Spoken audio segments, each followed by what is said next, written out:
We're back for 2-ish minutes of Torah.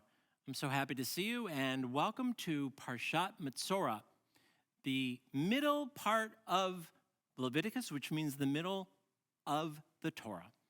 Now, last week, we learned a little bit about skin disease, and this week we learn more about the purification of said skin diseases. Yes, these are fabulous Torah portions, especially for bar and bat mitzvah kids to talk about.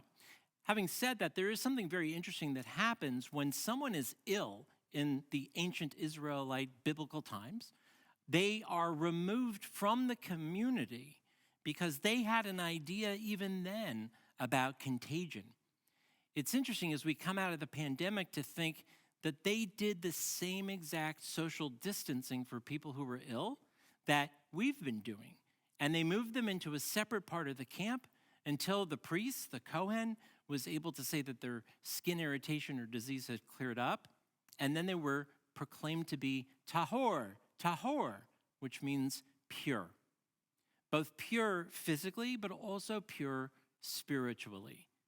Now that isn't to say, and this is a very controversial parsha, that someone who is sick or has a disease that they have no control over shouldn't participate in the community.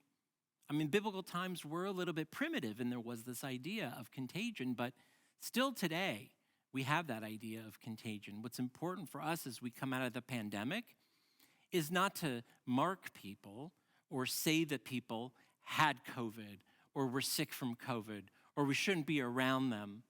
No, we're supposed to embrace each other.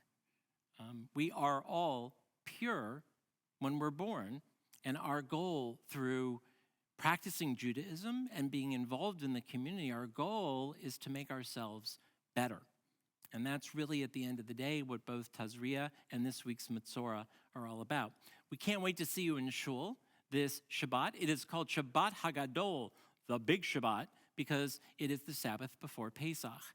Again, a reminder, April 15th on Friday, we will not be open. It's the first Seder.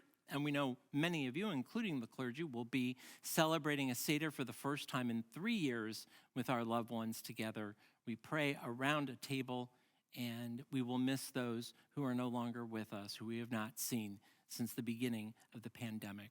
So please don't come to services on the 15th, but do come next week on the 16th, and we will recite all the names on the yard site list at that time. Again, can't wait to see you this weekend. Shabbat Shalom.